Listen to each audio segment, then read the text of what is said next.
Hello everyone, this is Angad Aryan और आप देख रहे हैं चैरिटी पीसीएस। मैंने एक वीडियो डाल दिया था कट ऑफ को लेकर के और उसमें बस मैंने इतना जिक्र किया कि 5 7 8 नंबर का वेरिएशन हो सकता है। और पिछले कट ऑफ से लेकर के पिछला कट ऑफ था 91 और 91 कट ऑफ तो था, लेकिन आप लोगों को पता है कि 91 कट ऑफ होने के साथ साथ 4 क्वेश्चन सबको दे दिया गया था। सबको पता है कि 4 क्वेश्चन बीपीएससी सबको दे दी थी। तो उस हिसाब से देखा जाए तो पिछला भी कट ऑफ कितना था, 87 था जनरल का।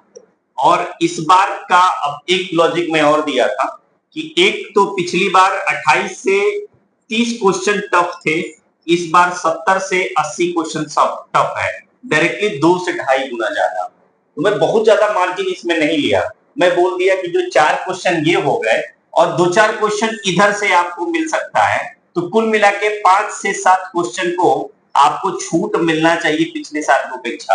अब देखिए बीपीएससी क्या करती है क्या नहीं करती है, क्योंकि पिछले 4 बार से देखा जाए तो 90 से 95 या 90 से 100 के बीच में उनका मेरिट रहता है। वो अटक गए हैं 90 के बीच में, तो मैं उस पर बहुत ज्यादा टिप्पणी नहीं करूंगा। कई लोग कह रहे थे कि आप गलत बोल रहे हैं, आप लंबा मार्जिन ले रहे हैं, आप फेकू हो गए हैं। भाई ऐसा कुछ नहीं है, और ना ही मैं कोई बैच चलाता हूं कि 10,000 15,000 में बैच बेचूंगा और मेरा कुछ फायदा हो जाएगा।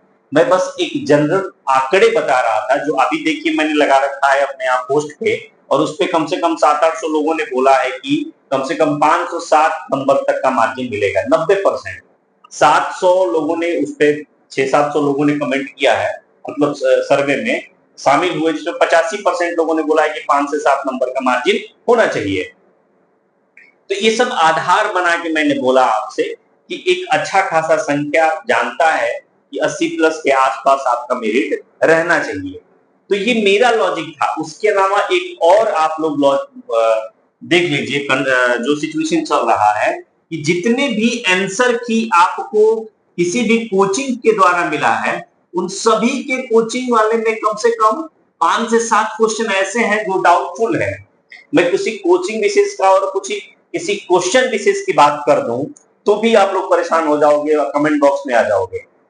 लेकिन सच यही है कि बहुत सारे लोगों ने बहुत सारे विवादित क्वेश्चन का आंसर भी दिया है और बहुत सारे विवादित प्रश्न भी है। उसको भी लेकर के आयोग अभी कुछ ना कुछ करेगा, और नहीं करेगा तो जो बच्चे बॉर्डर लाइन पे होंगे वो उसके क्लेम करेंगे, क्योंकि बीपीएससी क्लेम लेने ही पड़ेगा बीपीएससी को। तो इन सब चीजों को मुझे देख करके यही लगा कि एक तो पिछला आपको मेरे हिसाब से पिछला जो 87 मेरिट था, हालांकि 91 था लेकिन मैं मानता हूं 87 था, 87-88 था, तो 5-7 क्वेश्चन तो ऑलरेडी रहेगा। तो जैसा लोग बता रहे हैं कि 80 2 प्लस 2 माइनस जो जिस हिसाब से हो रहा है, इस तरह से होना चाहिए। और जब 80 नंबर 2 प्लस 2 माइनस जनरल का जा रहा है, तो हर साल जनरल और ईडब्ल्यूएस के बीच में कम से कम 5 से 4 से 6 नंबर का मार्जिन देखा जाता है। तो अगर 80 ये हो रहा है, तो अगर मैं 75 से 76 77 78 मान लिए जो भी है, 75 से 80 मान लेता हूं ईडब्ल्यूएस को, तो कौन सा मैं वो बहुत बड़ा गुनाह कर दिया। और इसी हिसाब से नीचे लेके चलता हूं। ये मानता हूं कि पिछले साल 2300 सीट थी, इस बार 1200 सीटें, 1000 सीट कम है, लेकिन पिछले साल की अपेक्षा पेपर का जो मार्जिन है वो कई गुना ज्यादा टफ है, 3 गुना 2.5 गुना ज्यादा टफ है। तो इन सब चीजों को देखते हुए मैंने आपसे दिया था, आपको लॉजिक दिया था, और इस लॉजिक पे मैं ये आपसे कहूंगा कि आपको अब क्या करना चाहिए। जो होना था तो वो तो हो गया, आपने देख लिया कि कोचिंग इंडस्ट्री का व्यवस्था कैसा रहा, टेस्ट सीरीज का व्यवस्था कैसा रहा। अब लोग दावा जो भी करें, लेकिन प्रश्नों के स्तर पे तो मुझे नहीं लग रहा है कि कोई 20% प्रश्न भी कोई फंसा पाया है। टॉपिक तो सबका फंसता है। अब भाई वायसराय से प्रश्न पूछा है तो वायसराय, गवर्नर जनरल और वायसराय सब लोग पढ़ाते हैं, समझ में आ रहा। 1857 से पूछ लिया, फ्रीडम स्ट्रगल से पूछ लिया, तो पूरी दुनिया मॉडर्न इंडिया में टॉपिक है तो सब लोग पढ़ा रहे हैं।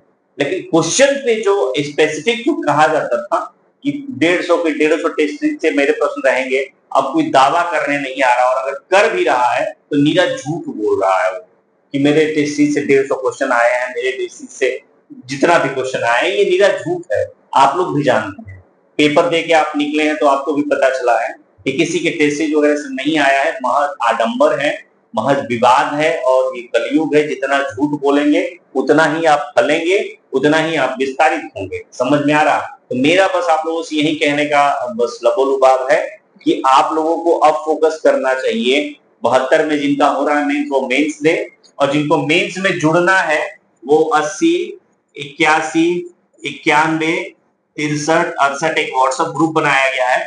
आपको यहाँ कंटेंट वगैरह मिलेगा, तो इसमें आप जुड़ सकते हैं। और जिनका 71 में नहीं हो रहा है, 72 के लिए 2-3 दिन आराम करें, क्योंकि एक हफ्ते में आपका आंसर किया जाएगा और अक्टूबर तक आप लोगों का रिजल्ट आ जाएगा। तो बहुत ज्यादा परेशान होने की जरूरत नहीं है, बहुत ज्यादा पचड़ेबाजी में मत पड़िए और अगला 72 पे फोकस करिए। और मैं जहां तक जान रहा हूं 72 में भी ठीक ठाक सीट आ रहा है।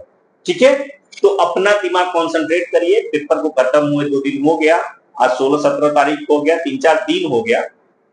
तो अब धीरे धीरे रिलैक्स हो जाइए आप और बैक टू बुक्स जाइए।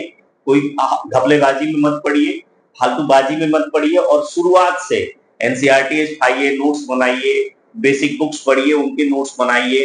टेस्ट किसी का भी सॉल्व करिए, लेकिन कान खोल के, दिमाग खोल के सॉल्व करिए, क्योंकि ये मान के चलिए कि यहाँ से कुछ होने वाला नहीं है, सिर्फ प्रैक्टिस है। जो होने वाला है हमारे बुक से होने वाले हैं, हमारे नोट्स से होने वाला है। क्योंकि बीपीएससी ने जिस तरह से चैलेंज दिया है, मुझे नहीं लग रहा है कि कोचिंग वालों के बस की बात है कुछ चैलेंज को स्वीकार कर पाना, क्योंकि बहुत मेहनत की जरूरत पड़ने वाली है। और यूपीएससी जब चैलेंज ठोकता है, देखते हैं ना क्या हाल होता है लोगों का। संवैधानिक निकाय का चैलेंज ऐसे ही होता है। हवाबाजी में फंसेंगे तो हवा बन के रह जाएंगे, और सिर्फ हवाबाजी हो रहा है कोचिंग फील्ड में। मेहनत के नाम पे जीरो है। 6 घंटा, 12 घंटा, 18 घंटा, 22 घंटे का वीडियो डाल देते हैं लोग, और उससे आता होता कुछ नहीं है, क्योंकि क्वेश्चन और रिसर्च से आ रहा है। टॉपिक की जानकारी आप किसी से ले लीजिए, लेकिन रिसर्च वाला काम अपने आप से कीजिए कि प्रश्न कहां से बनेगा और कैसे बनेगा। ठीक है, अगर वीडियो अच्छा लगा तो लाइक करें, शेयर करें, कमेंट करें, मेंस ग्रुप में जुड़े और अपने विचार भी बताएं। मिलते हैं अगली वीडियो में, तब तक के लिए धन्यवाद।